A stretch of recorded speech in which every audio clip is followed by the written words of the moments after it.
அடுத்தபடியாக இந்த பாடலை செய்து கொள்ளுமாறு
நம்மளுடைய பிதாவாகவும் கடவுளும் ஆண்டவராக இயேசு கிறிஸ்துவினாலும் உங்களுக்கு கிருபையும் சமாதானம் உண்டாவதாக. ஆமேன் ஆமேன். கர்த்தர் நல்லவராக இருக்கிறார். இன்னொரு வாரம் நம்மளை கொடுத்து மீண்டும் சந்திக்க வைத்த தேவனுக்கு கோடான கோட தோத்திரம். எல்லாரும் நல்லா இருக்கிறீங்களா? கர்த்தர் கிருபையால் தேவன் தொடர்ந்து நம்மளை வழி நடத்துவார். பலவீனத்திலும் ஆண்டவர் பலனாக நம்மளுக்கு இருக்கிறார். அல்லேலூயா.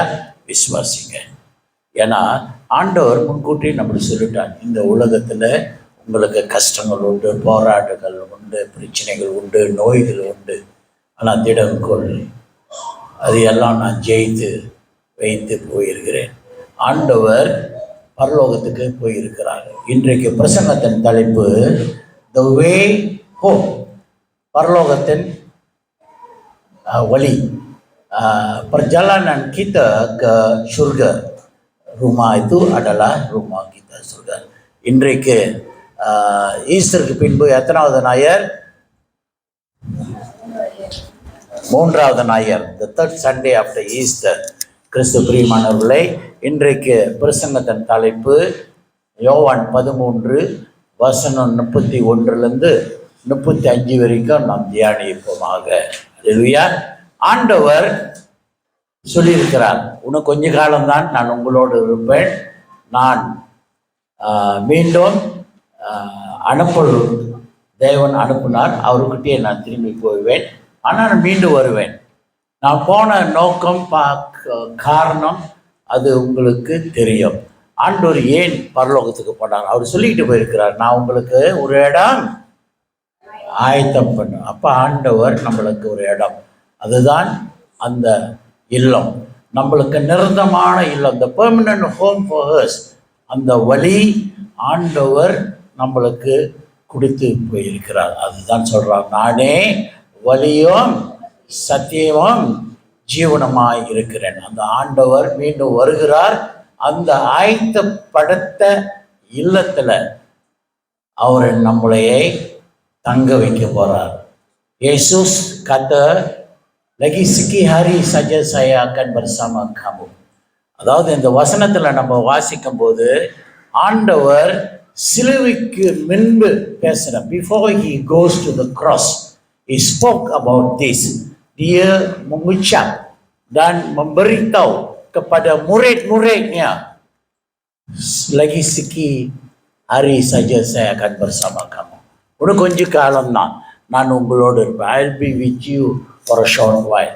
After that, I will not be with you.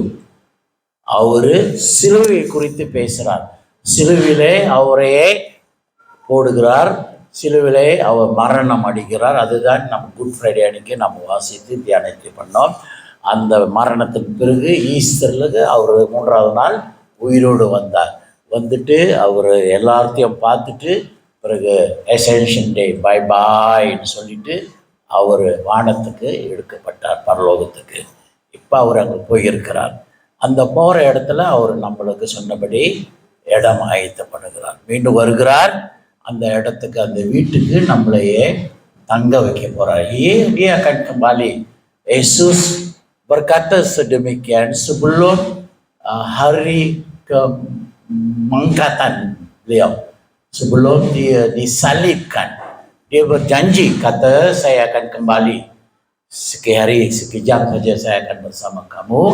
Saya akan ditangkap, saya akan dihukum, saya akan dibunuh, tapi ke hari ketiga saya akan bangkit dan saya akan mengatasi si gelap ini. இருளை ஜெயிப்பேன் நான் என்று ஆண்டவர் சொல்லிட்டு அவர் உயிரோடு வந்தார். அந்த இருளை ஜெயித்தார். நம்ம வாழ்க்கையிலும் கஷ்டங்கள் மத்தியிலே, பிரச்சனைகள் மத்தியிலே, இருள் மத்தியிலே ஆண்டவரை விசுவாசிக்கும் போது அந்த இயேசு அந்த இருளை ஜெயித்து உங்கள் வாழ்க்கையிலும் ஒளியாக அவர் காணுவார். அது நீங்கள் விசுவாசிக்கணும். Kamu kena percaya bahwa Yesus adalah Tuhan. Yesus akan datang kembali kerana dia sudah pergi ke syurga untuk menyediakan satu tempat untuk kita, iaitu adalah tempat kekal kita. Kita akan hidup selama-lamanya bersama Yesus Kristus. Jadi itulah khutbah hari ini di mana Yesus menunjukkan jalan ke syurga, pintu ke syurga. Haleluya. Wasipun Yohanes 13 ayat 31 hingga 35. Yohan 13 அதிகாரம் வசனம் 31லிருந்து 35 வரைக்கும் நாம் தியானிப்போம். முதல் 31 32 வாசிமா. அவன் புறப்பட்டு போன பின்பு இயேசு இப்பொழுது மனுஷகுமாரன் மகிமைப்படுகிறார். பாருங்க, மனுஷன் குமாரன் மகிமை அடைய வேண்டும். The name of the Lord, the God Jesus, has to be glorified.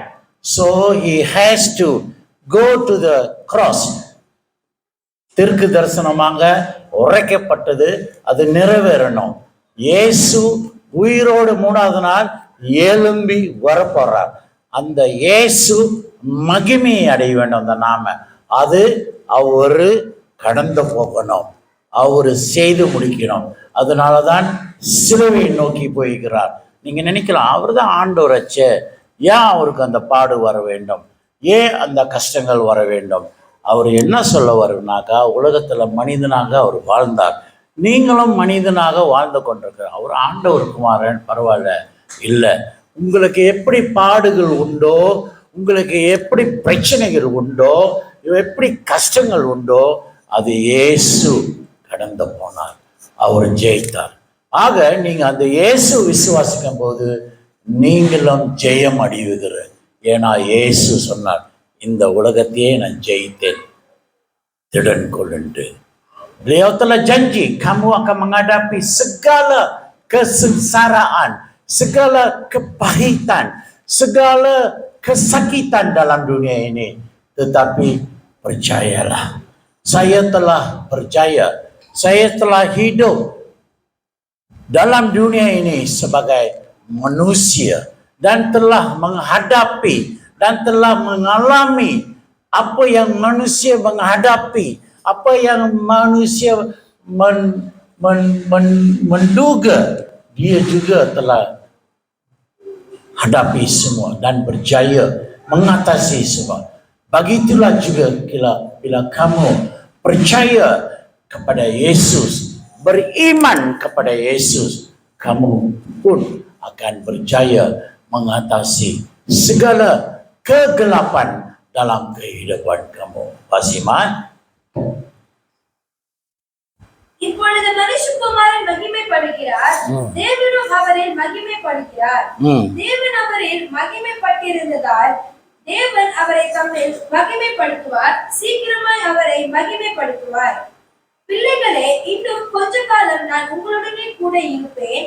நீங்கள் என்னை தேடுவீர்கள், ஆனாலும் நான் போகிற இடத்திற்கு நீங்கள் வரக்கூடாது என்று நான் யூதரோடு சொன்னது போல உங்களோடு சொல்கிறேன். ஆண்டவர் அவர் சொல்லிட்டார், நான் மகிமை அடைய வேண்டும், அதனால தேவன் நாமமும் மகிமை அடைய வேண்டும். I has to be glorified, so the name of the God also will be glorified. So this incident has to happen. புரியுதுங்களா? ஆண்டவர் இது நிறைவேற்றி முடிக்க வேண்டும். அவர் நாமம் மகிமையோடு உங்களுக்கும் அந்த சூழ்நிலைகள் வரும்போது இயேசு நாமம் மகிமை அடைய வேண்டும். உங்களுக்கும் கவலைகள், பிரச்சனைகள், நோய்கள் வரலாம், அது தேவனோட சித்தம். இது எல்லாம் நடந்து முடித்து நீங்க ஜெயிக்க வேண்டும். நீ அற்புதமாக சுகமடையும் போது தேவன் நாமத்தை நீ மகிமைப்படுத்த வேண்டும், அவர் நாமம் மகிமை அடையும். Apabila kamu mengucapkan terima kasih Apabila kamu percaya dan kamu berjaya dalam nama Yesus, kehidupan kamu adalah segar dan makmur. Kamu kena bersyukur bahwa nama Yesus kena dijunjung. ஆக கிறிஸ்து பிரியமானவர்களே, ஆண்டவர் இயேசு 33வது வசனத்துல அவர் சொல்லுகிறார், in verse 33 Jesus says, my children. ஆண்டவர் இன்றைக்கும் உங்களை தன்னோட பிள்ளைகளாக அவர் அங்கீகரிக்கிறார். He is calling you my children. என் பிள்ளைகளே என்ற ஆண்டவர் உங்களுக்கு அந்த அங்கீகாரம் கொடுத்து உங்களை அரவணைக்கிறார். I will be with you only a little longer. ஆக கிறிஸ்து பிரியமானவர்களே, ஆண்டவர் 2000 ஆண்டு முன்னுக்கு அவர் சொன்ன இந்த வார்த்தை, நான் இன்னும் கொஞ்சம் காலத்தில் தான் உன்னோடு இருப்பேன். அந்த சொன்ன ஆண்டவர் இன்றைக்கும் அந்த வார்த்தை நம்மளுக்கு சொல்லுகிறார். அந்த ஆண்டவர் சொன்ன போன வார்த்தையை மீண்டும் வருகிறார். அந்த கொஞ்ச காலம் மிக சீக்கிரமாக முடிய போது, நியாயத்தீர்ப்பு நாட்கள் மிக சீக்கிரமாக வரப்போது. அதுக்கு நீங்கள் ஆயத்தமாக இருக்கிறீங்களா? ஆண்டவர் மீண்டும் வருகிறார். அந்த கொஞ்ச காலத்தில் அவர் மீண்டும் வந்து உங்களை பிள்ளைகளே என்று அங்கீகரிக்கிறார். ஆண்டவருக்கு உண்மையாக இருக்கிறீங்களா? ஆண்டவரோட பிள்ளையாக நீங்கள் சாட்சியாக இருக்கிறீங்களா? Are you truthful? Are you faithful when God call you my children? உங்கள் அப்பாவுக்கு நீ பிள்ளையாக இருக்கிற, உன் குடும்பத்துக்கு நீங்கள் சாட்சியாக இருக்கிறீங்களா? ஏன்னா நீங்கள் ஒரு தப்பு பண்ணும்போது உங்கள் குடும்பம் பேர் கெட்டு போகும். ஐயோ, அவன் பிள்ளையா வீணா போனவன், ஒரு பாவி அப்படின்ட்டு சொன்னபோது அப்பாவுக்கு எவ்வளோ கஷ்டமாக இருக்கும், எவ்வளோ கவலையாக இருக்கும். ஐயோ, என் பிள்ளைனால என் பேரு கெட்டு போகுது, அவன் பிள்ளை கஞ்சாகாரன், அவன் ஒரு கேங்ஸ்டர், அவன் ஒரு திருடன். இந்த வார்த்தையெல்லாம் உங்கள் அப்பா காதில் விழுவும்போது அவர் மனசு எவ்வளோ வேதனைப்படும். அதுதான் ஆண்டவர் உங்களையும் தன்னோட பிள்ளையாக அழைக்கிறார். அவரோட பிள்ளை நம்ம அவருக்கு சாட்சியாக இருக்க வேண்டும். அவர் நாமம் நம்ம மறுதளிக்கூடாது. அவர் நாமத்துக்கு நம்ம வெட்கப்படுத்தக்கூடாது. அவரை கேவலப்படுத்தக்கூடாது. அவர் நாமம் மகிமை அடைய வேண்டும்.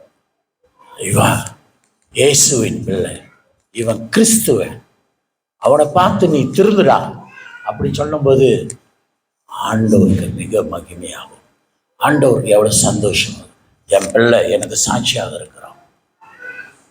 கிறிஸ்து பிரியமானவர்களே, ஆண்டவர் உங்களை பிள்ளைன்னு நினைக்கும் போது அந்த பிள்ளையின் அங்கீகாரம் நீங்கள் வெளிப்படுத்தணும். When God recognize you and honor you, you are my children.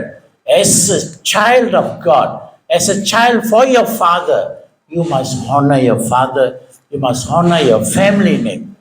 Don't dishonor your father. Don't bring shame to your family. Don't let people talk bad about your family. Ayo, this family son, you see how bad is he? How sinful is he? How corrupt is he? It indirectly affects the father. You understand? Jadi bila kita tak jujur dalam kehidupan kita, Yesus panggil kita sebagai anak dia. Sebagai anak kita kena menghormati bapa. Jangan membawa nama busuk kepada bapa kita. Hormatilah, bagi gembira kepada bapa. Dalam segala perbuatan kamu mesti kena membawa nama baik kepada Bapa Yesus Kristus. தொடர்ந்து வாசிமா. நீங்கள் ஒருவரில் ஒருவர் அன்பாயிருங்கள். நான் உங்களில் அன்பாயிருந்தது போல நீங்களும் ஒருவரில் ஒருவர் அன்பாயிருங்கள் என்கிற புதிதான கட்டளையை உங்களுக்கு கொடுக்கிறேன். Hallelujah. God is giving, Jesus has given us a new covenant, a new commandment. That is, love one another. How simple is this? Just love one another. When someone offended you, forgive him. மன்னித்து அவரையும் நேசிங்க, அன்பு செலுத்துங்க. அதுதான் ஆண்டவர் கொடுத்த புது கட்டளை நம்மளுக்கு. ஒரு மேலே நம்ம அன்பாக இருக்க வேண்டும். அவனும் ஆண்டவர் இயேசுவின் பிள்ளை, அவனும் கிறிஸ்துவன், அவனும் நம் சபையார்கள். நம்ம சபையார் மத்தியில் ஒருவன் அன்பு கூற வேண்டும். ஐயோ, அந்த குடும்பமா பேச்சே கேட்காது, அந்த குடும்பமா ரொம்ப ஈகோ என்னமா திமிர்வாதமா, ரொம்ப பெருமை உள்ளவங்க, அவங்க தான் நீதிமான்கள் அப்படின்ட்டு நம் நினைக்கக்கூடாது. எல்லாரும் ஆண்டவர் சொல்கிறார், எல்லாரும் பாவிகள், எவனும் நீதிமான்கள் இல்லை. ஆண்டவர் பார்வையில் எல்லாரும் பாவம் செய்திருக்கிறோம். நீங்கள் உங்கள் எண்ணத்தின் மூலியமாக, சிந்தனை மூலியமாக, செயல்கள் மூலியமாக, வார்த்தையின் மூலியமாக ஏதாவது நீங்கள் தப்பாக பேசியிருப்பீங்க, அது பாவம். யார் ஒருவன் தப்பாக பேசாமல் இருக்க முடியும்? ஏதாவது ஒன்று சொல்லிடணும். உடைய முட்டாள்னு சொன்னால ஆண்டவர் என்ன சொல்கிறார்? நீ எங்கே போறியா? நரகத்துக்கு போறியா? அதனால கவனமாக இருங்க. யாரையும் சாதாரணமாக சொல்லிடுங்க இவரை முட்டாள் அப்படின்னு. அவன் முட்டாளாக இருக்கலாம், ஆண்டவர் அவனை நீதிமானாக்குவார். ஆனால் உன்னையே நரகத்துக்கு தள்ளிடுவாராம். ஆக ஆண்டவர் கடைசியாக நம்மளுக்கு கொடுத்த வார்த்தை, நீ பரலோகத்துக்கு போக வேண்டுமா? ஆண்டவர்களோட நிரந்தர வாழ்க்கை இருக்க வேண்டுமா? ஒருவர் மேலே நீ அன்பு செலுத்துங்க, அன்பு உள்ளவனாக இருக்குங்க, மன்னிக்கிறவர்களாக இருக்குங்க, சாட்சி உள்ளவனாக இருங்க. jadi apa Yesus kata, kamu kena kasihi di antara satu sama lain. Kamu mungkin dimarahi, disakiti oleh kawan kamu, atau dalam gereja kita, di antara sesama kita. Tetapi Yesus kata maafkan. Bagaimana Yesus memaafkan semua dosa kamu bila kamu percaya? அவர் எப்படி நீங்கள் விசுவாசிக்கும் போது இந்த பாவங்களை எல்லாம் அவர் மன்னிக்கிறார், தன் மேலே சுமந்து கொண்டார். அதே போல நீங்களும் பிறர்களோட பாவங்களை மன்னிக்கிறவர்களாக காணப்பட வேண்டும். ஆண்டவர் இறுதியாக இந்த புது கட்டளை நம்மளுக்கு கொடுத்திருக்கிறார். ஒருவர் மேலே அன்பு செலுத்துங்க. சபை வளர வேண்டுமா? சபை ஒருமனமாக இருக்கணுமா? ஒற்றியமையாக இருக்க வேண்டுமா? நாம் ஒருவர் மேலே மன்னிக்கிறவர்களாக இருக்க வேண்டும். ஒருவர் மேலே அன்பு செலுத்துவதாக இருக்க வேண்டும். ஆக கிறிஸ்து பிரியமானவர்களே, ஆண்டவரே இது செய்தார். அவருக்கு தெரியும் இவன் என்னை காட்டி கொடுக்க போறான். யாரு? யூதாசு. ஆண்டவருக்கு தெரியும் இவன் என்னை மறுதளிக்க போறான் 3 தடவை. யாரு? பேதுரு. சரியா? இருந்த போதும் ஆண்டவர் அவர்களை நேசித்தார். God loved them. அந்த அன்பு ஆண்டவர் வெளிப்படுத்தினார். அந்த கடைசி நேரத்தில் ஆண்டவர் அவர்களுக்கு ஊழியம் செய்தார். ஊழியம் கொள்ள வரல, அவர்களோட கால்கள் ஆண்டவர் கழுவுகிறார். அவர்களோட பாவங்களை ஆண்டவர் இயேசு மன்னிக்கிறார். அவர்களுக்கு பணிவிடை செய்தார். இன்றைக்கு நம்மளும் அந்த பணிவிடை செய்கிறவர்களாக இருக்க வேண்டும். அந்த அன்பு வெளிப்படுத்துவதாக இருக்கணும். ஏன் நான் செய்யணும்? ஐயா, அவன்கிட்ட நான் பேச மாட்டேன், அவன் பாவி, அவனை நான் தொட மாட்டேன், அவன் ஒரு பாவி, என்னோட பெரிய நீதிமான் போல. நீ பரலோகத்துக்கு போவேன்னு யோசி. சரியா? பிறர் மேலே விரலை காட்டாது. உனக்கு மித்த விரலெல்லாம் எங்கே காட்டுதுன்னு கொஞ்சம் விட்டு கேட்டீங்க. எல்லாரும் பாவிகள். ஆண்டவர் சொல்கிறார், ஆண்டவர் மன்னித்தார், அவர் நிரூபிச்சு காட்டினார். சிலுவிலை கூட பிதாவே இவர்களையோ மன்னியும் தான் சொன்னார். அவ்வளோ அடி, அவ்வளோ துன்பம், கேவலம் இருந்த போதும் ஆண்டவர் அவருடைய மன்னிக்கிறார். இன்றைக்கும் உங்கள் வாழ்க்கையில் எந்த ஒரு கடந்து போனாலும் சூழ்நிலைகளும் மன்னிக்கிறவர்களாக இருக்க வேண்டும். ஒருவர் மேலே நீங்கள் அன்பு செலுத்துவர்களாக இருக்க வேண்டும். ஆக அவர் அன்பு, he showed us unconditional love as such. He has came to serve us, not to be served. He has shown his love. Even at the last moment, he washed the feet of the disciples. He has shown his unconditional love. Even at the cross, he said, Father, forgive them, for they do not know what they are doing. அவர்கள் செய்வது என்னவென்று அறியாமல் செய்யற, அறிந்து யாரும் செய்யற. அவர்கள் கண்கள் இருளால மூடப்பட்டது. The eyes were shut by the darkness. They did not know Jesus is the Son of God. Jesus is the God. As such, today we know அது இருளை ஜெயித்து வந்த வெளிச்சத்தில் இருக்கிற உங்களை பார்த்து ஆண்டவர் சொல்றார், ஒருவர் மேல அன்பு செலுத்துங்க. அவரோட ராஜ்யமோ சமயமா இருக்குது. ஆக கிறிஸ்து பின்புகளை யாரையும் நம்ம துன்படுத்தக்கூடாது. Forgiving when it hurts, serving without recognition. ஊழியம், என்னை கனப்படுத்த மாட்டாங்க, என்னை கனப்படுத்துறாங்க, அதனால நான் செய்கிறேன். அந்த நினைவோடு நீங்கள் don't think. Somebody will say good, yes, appreciate, but you don't expect the recognition. The recognition must come from the Father.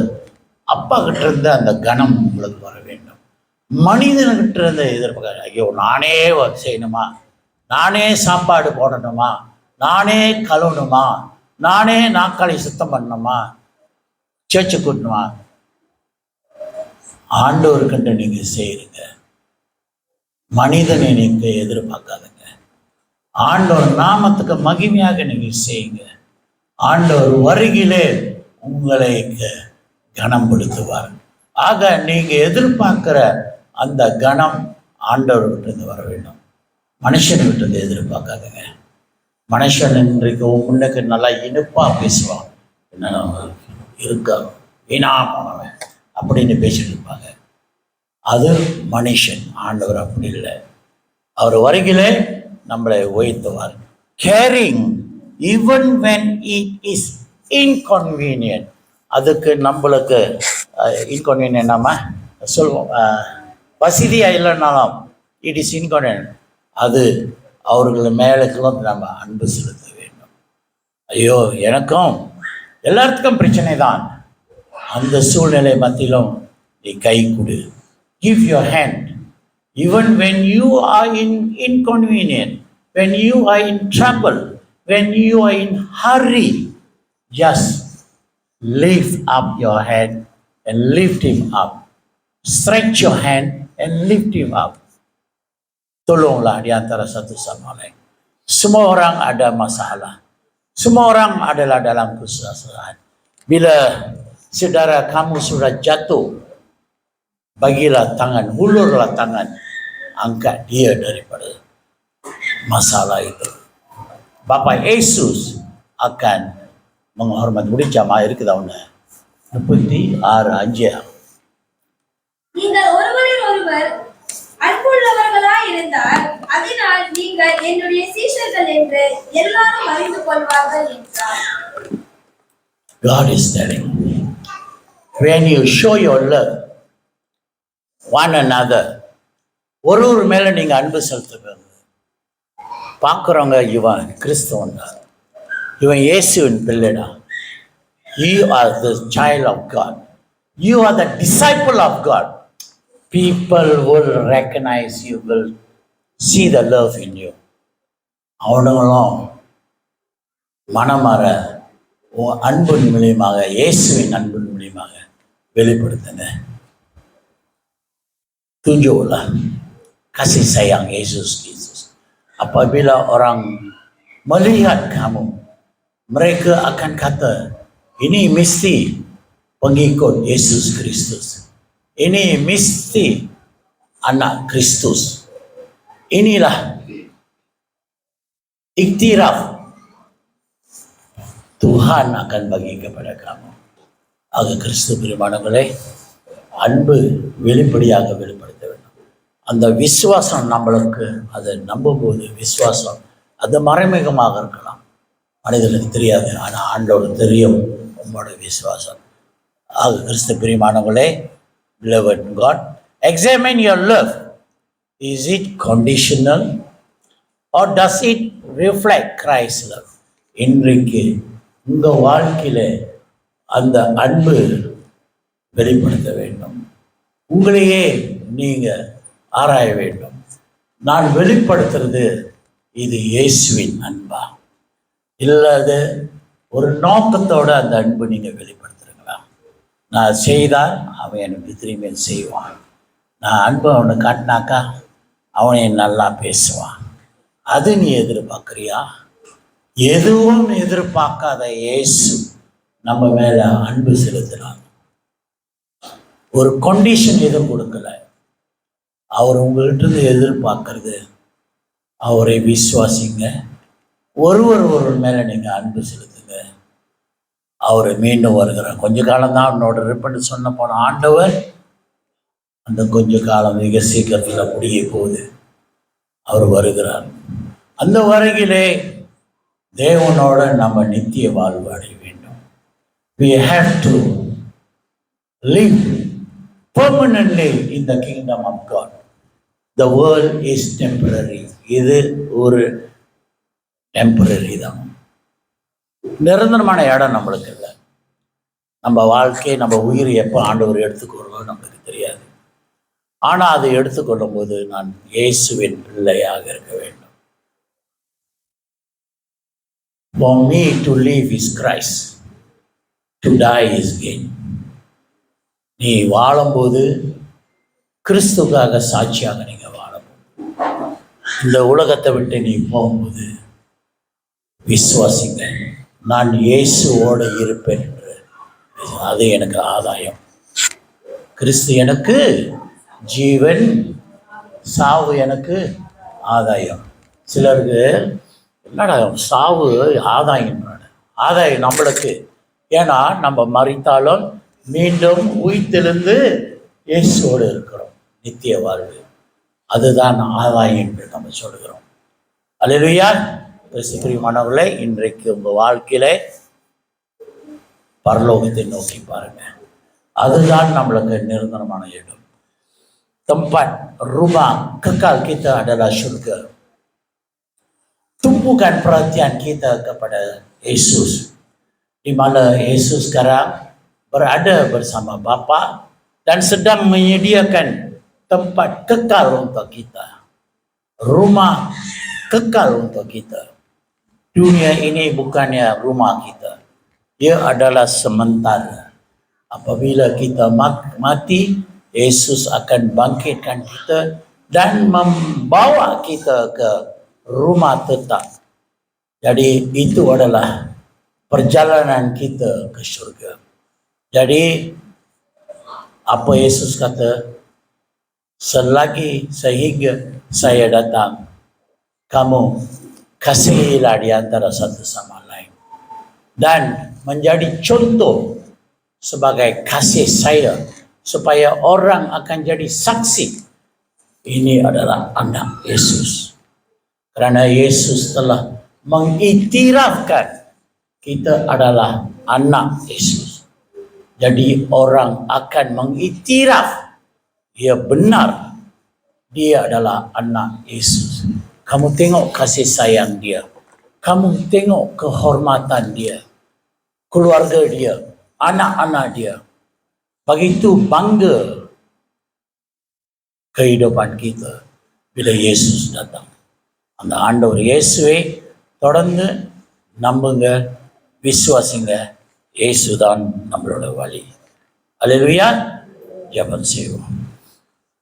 தேவனே, பரலோகத்தின் வழி நீர் ஐயா. அந்த வழியை தொடர்ந்து எங்கள் வாழ்க்கையில் விசுவாசமாக நாங்கள் கடைபிடிக்க வேண்டும், நம்ப வேண்டும். ஒருவர் மேலே அன்பு செலுத்துங்க என்ற இந்த புதிய கட்டளை பிரகாரம் நாங்களும் அது சாட்சியாக எங்கள் வாழ்க்கையில் கடைப்பிடிக்க எங்களுக்கு உதவி செய்யும். ஒரு நாளும் நாங்கள் யாரையும் வெறுக்காதபடி, கோச்சிக்காதபடி எங்களை நடத்தும் ஆண்டவரே. ஆண்டவரே, நீ பேசும், நாங்கள் கேட்குறோம், எங்களை நடத்தும். இயேசு நாமத்தில் ஜெபிக்கிறோம் நல்ல பிதாவே. ஆமென், ஆமென். நன்றி. இப்போது நாம் ஒரு காணிக்கை